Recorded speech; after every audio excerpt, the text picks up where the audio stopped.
زندگی کیسے گزاریں گے، اس میں اللہ تعالیٰ نے ساری جو راز ہے وہ اس میں چھپا دیا ہے۔ اللہ نے ایک خاص طریقہ مقرر کر دیا ہے ہمارے لیے، جس کو اللہ تعالیٰ نے قرآن میں ہدایت کا نام دیا ہے۔ اما یأتینکم منی ھدی فمن تبع ھدایا فلا خوف علیہم ولا ھم یحزنون۔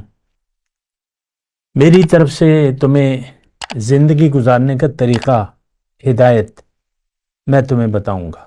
ان علینا للہدی، تو فمن تبع ھدایا، جس نے اس ہدایات کے مطابق زندگی گزاری وہ کامیاب ہوگا، نہ کوئی خوف نہ کوئی غم۔ والذین کفروا وکذبوا بآیاتنا، تھوڑا سا غور کیجئے، زیادہ جلدی نہ کریں۔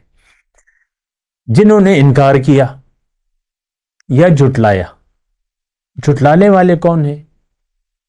آج کا مسلمان ہے، مانتا ہے لیکن دین کو تو یہ جانتا بھی نہیں ہے، دین ہے کیا چیز۔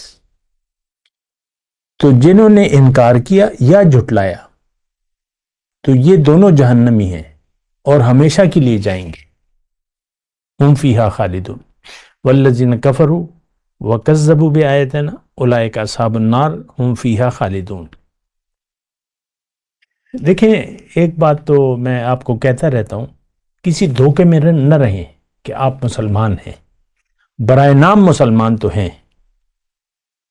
اسلام کی ہمارے پاس سوائے اس کے کوئی اور دلیل نہیں ہے کہ میں مسلمان گھرانے میں پیدا ہوا ہوں، میرے باپ دادا مسلمان تھے اس لیے میں مسلمان ہوں فقط۔ اس کے علاوہ ہمارے پاس مسلمان ہونے کی اور کوئی وجہ ہے نہیں۔